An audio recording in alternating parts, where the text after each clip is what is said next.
Les patrouilles de police sont fréquentes rue Colbert. Le commissariat tout proche y est pour une part, la fréquentation du quartier par les SDF pour l'autre.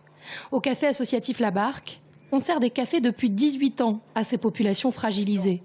Ouvert jusqu'à 18 h, il accueille tout le monde sans distinction, les chiens en prime. Mais certains commerçants de la rue considèrent que cette clientèle nuit à leur commerce. La mairie a donc demandé à La Barque de déménager. La Barque, vous savez, est un café associatif qui accueille évidemment ce type de population un petit peu errante, ce qui est très bien.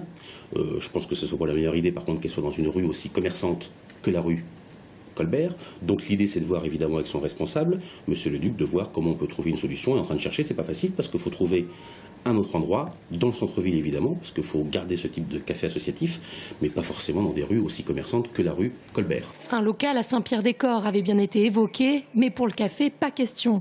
Il est important d'être situé en centre-ville de Tours. Déjà, il y a 18 ans, la volonté des bénévoles qui ont monté l'association, c'était justement de pouvoir proposer un lieu d'écoute, un lieu où les gens puissent venir se poser, discuter autour d'un café, justement au cœur de la ville.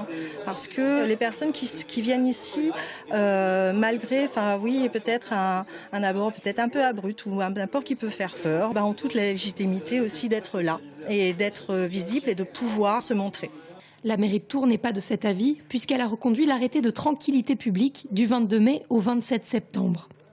Considérant la recrudescence des récriminations, aussi bien des riverains que des commerçants de certains quartiers du centre-ville, face à une présence d'une population, souvent plutôt jeune, isolée, en groupe ou non, souvent accompagnée de chiens, en laisse rarement, et au cours de la journée, petit à petit, souvent en état d'imprégnation alcoolique, et avec un comportement bruyant, au mieux, au pire, agressif, voire insultant. Il n'est pas question de laisser passer cela. On veut que les gens, les touristes puissent venir tranquillement et puissent revenir. On veut que les commerçants puissent commercer librement et les riverains circuler librement. L'arrêté concerne tout le centre-ville, des Halles à la cathédrale et de la Loire à la rue Charles-Gilles.